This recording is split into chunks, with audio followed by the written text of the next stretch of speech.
जनपद क्षेत्र क्रमांक 22 के प्रत्याशी भाई निर्मल दिवाकर, पथरिया ब्लॉक सरपंच संघ के अध्यक्ष, अनुभवी मिलनसार दबंग घोड़ा वाले जागरूक सरपंच निर्मल दिवाकर ला ट्रैक्टर चलाते हुए किसान छाप में मोहर लगा के भारी मतोले जिताना है और जनपद सदस्य बनाना है।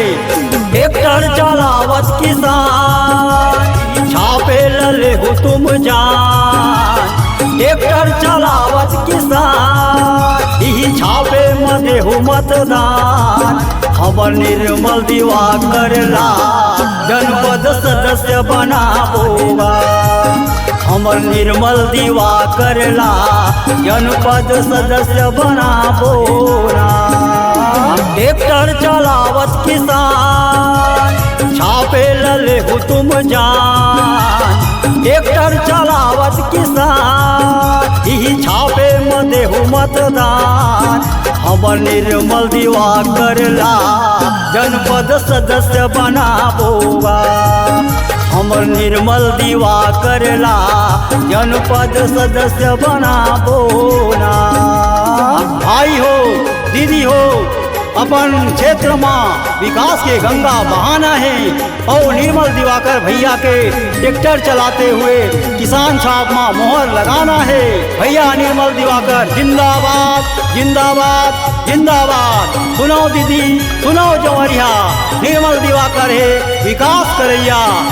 नहीं चाहिए दारू पैसा, नहीं चाहिए मुर्गा, ट्रैक्टर चलावत किसान छाप के राखे रही मुर्गा। मिलनसार दबंग है भैया, सुख दुख के साथी गा। नर ला नरे नर ला नरे ला नरे ला। निर्मल दिवाकर जिंदाबाद जिंदाबाद जिंदाबाद। मिलनसार दबंग है भैया, सुख दुख के साथी गा। सेवा के मौका देवो का भैया, जुड़ मिल देवो आशीष ला। सेवा के मौका देवो का भैया, जुड़ मिल देवो आशीष ला। जैसन चाहत हो नेता गा, ये तो किसान बेटाएगा। जैसन चाहत हो नेता गा, ये तो किसान के बेटाएगा। पूरा पथरिया ब्लाके माँ एकर अलगे हवे पहचान।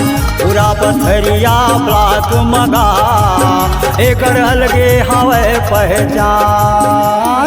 सुनो दीदी सुनो जवरिया, निर्मल दिवाकर है विकास करैया। नहीं चाहिए दारू पैसा, नहीं चाहिए मुर्गा, ट्रैक्टर चलावत किसान छाप के राखे रही हो सुरता, राखे रही हो सुरता। ट्रैक्टर चलावत किसान छाप में मोहर लगाना है और भाई निर्मल दिवाकर ला जनपद सदस्य बनाना है। निर्मल दिवाकर जिंदाबाद जिंदाबाद जिंदाबाद। दार माँ संतरा फरे हरियर फरे लिमाऊंगा, जनपद सदस्य बरकत को खड़े फिर निर्मल है अलग चिन्हाऊना।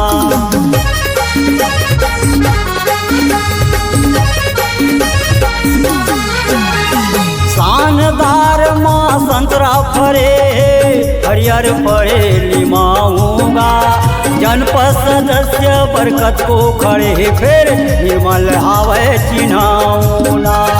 जनपद सदस्य बरकत को खड़े फिर निर्मल हावे चिन्हाऊना। एकर हावे अलग पहचान, घोड़ा वाले सरपंच जान।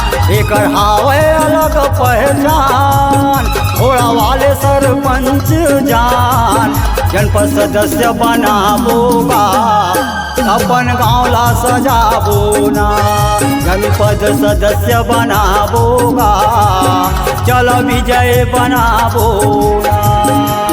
ट्रैक्टर चलावत किसान यही छापे लले हो तुम जान। ट्रैक्टर चलावत किसान यही छापे मदे हो मतदान। हमर निर्मल दिवाकर ला जनपद सदस्य बनाबोगा, हमर निर्मल दिवाकर ला जनपद सदस्य बनाबो ना।